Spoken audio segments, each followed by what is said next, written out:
Welcome back to another episode of Rock Boys Football. Dill, statement win from Lincoln Riley and USC. I mean, you go down 14-0 right off the bat. You go into the locker room at halftime down 21-10. We all saw the conditions that were at play. Look, I'm not going to start this one off with groundbreaking analysis. This team, from a culture standpoint, feels a hell of a lot different than the USC team we saw a year ago. Is this team good enough to win a national championship? Look, I'm not sure. But we said this last week, and I'll say it again this week.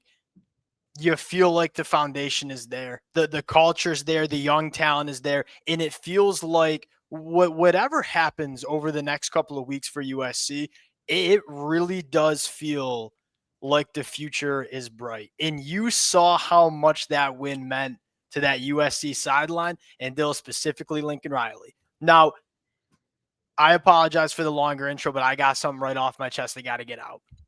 When we did this preview and prediction episode on Sunday afternoon, look, I didn't have a great reason to take USC. Like, I had question marks about USC's ability to stop the run, and those question marks were certainly present in the first half.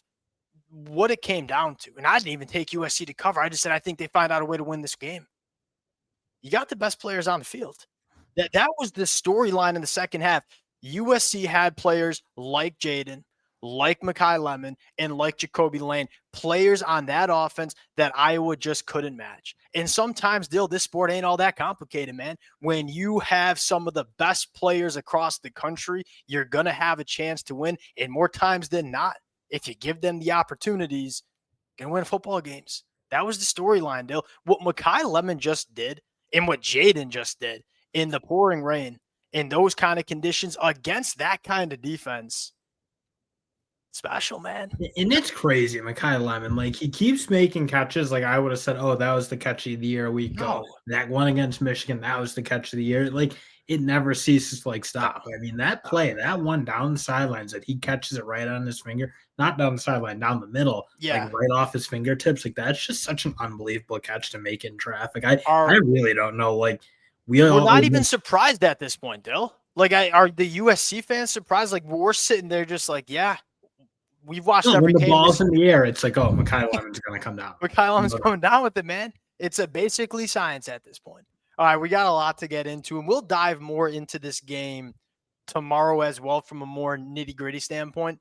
Before we do, and as always, USC fans, man, many of which who've been rocking with the boys for a very long time, as we've seen USC try to rebuild this thing from last year.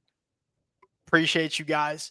Let it rip in the comments section if y'all are new and y'all do enjoy the content. Consider subscribing to the channel. We got a monster game to preview tomorrow, Dill, as USC heads up north to play Oregon. Appreciate you guys. And Dill, without further ado, I know I started this one off with there's two different directions I could go here. Number one is the second half defense that we've seen from this football team. They only let up 3 points against Northwestern last Friday night, pitched a shutout in the second half tonight.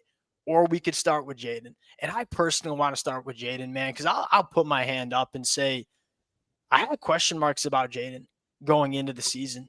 Like, how big was the step? Because we felt like if USC wanted to be a playoff caliber team, there needs to be a significant step from Jaden.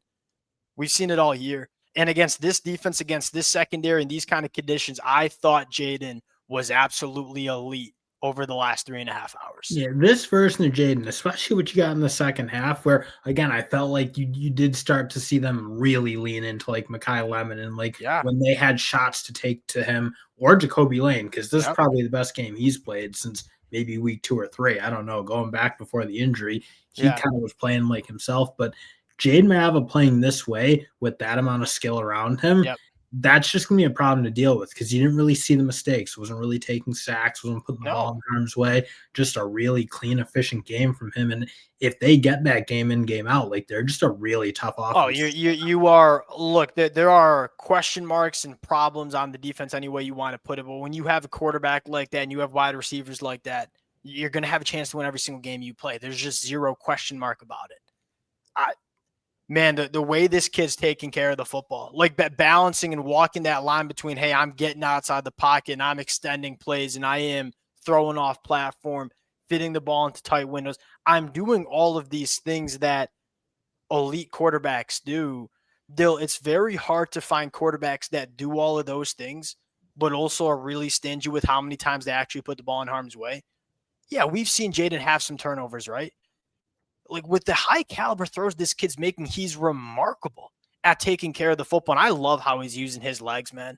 Like he's a gamer. You're seeing this kid become what was a really talented quarterback last year that at times was trying to do too much, putting the ball in harm's way, turning the football over to a freaking assassin.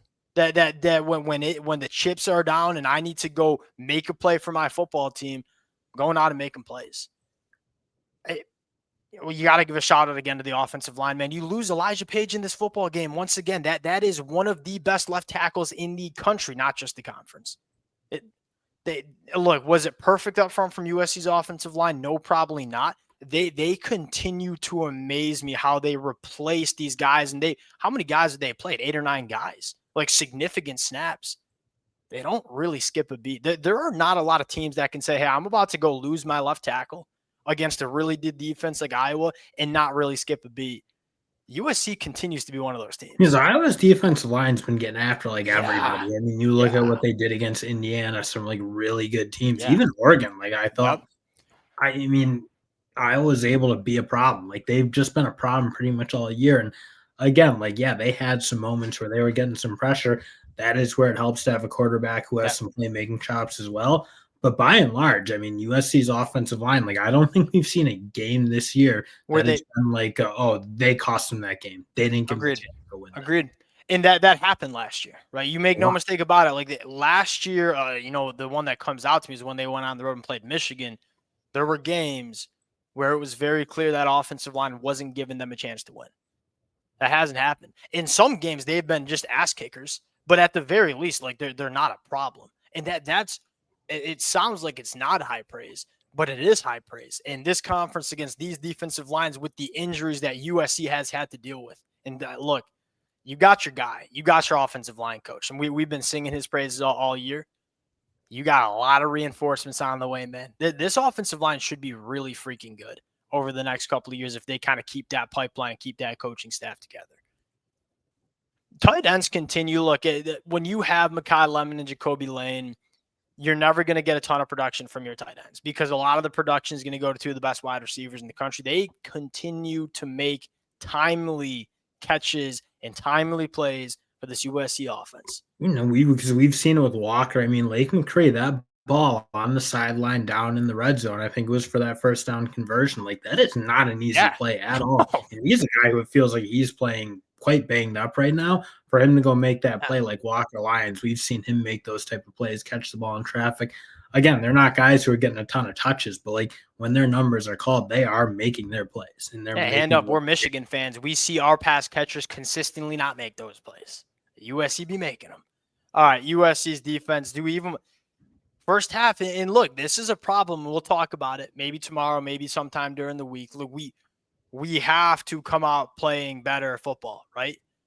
But in the second half, isn't it frustrating to then go see it pitch a shutout and it look night and day different? And again, you like to be able to make those sort of adjustments. But I look ahead to that Oregon game. I don't think they're going to have the luxury of coming out that slow because Oregon can put the points up a little bit quicker and get that thing out of reach. That's to me what I'm kind of looking at. Agreed. In that defense, you just you're gonna need. Hey, I'll say it. You're gonna need 4 quarters from the defense against Oregon, right? You can't just win with 2 quarters from the defense, right? You spotted Northwestern 14 points on Friday night, spotted Iowa 14 points again early.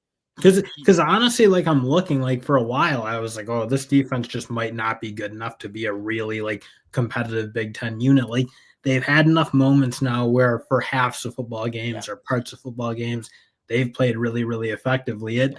You're kind of right. This is a defense now that it's almost more frustrating to see that because if you're just no good, well, there's no change in that. You're just not a good defense. I thought that defensive line, especially those defensive ends like Lucas and Cam Crawford, were really starting to make some plays in that second half. They just need to play like that. It was like we saw today. I'm happy you mentioned both of them because in the first half, it was not great. And then the second is those are the all-conference edge defenders that we know they can be. Now we just got to see it a little bit more consistently. And Dill, it really does come down to stopping the run, because when they do put teams in those 3rd and long situations, they can rip it up. They can impact the passer. We just have to get to those 3rd and long spots. Look, first glance, and I don't want to get too much into it because I want to watch it back before I start giving a ton of superlatives out there. Thought Jaden Walker had a really, really solid day, right?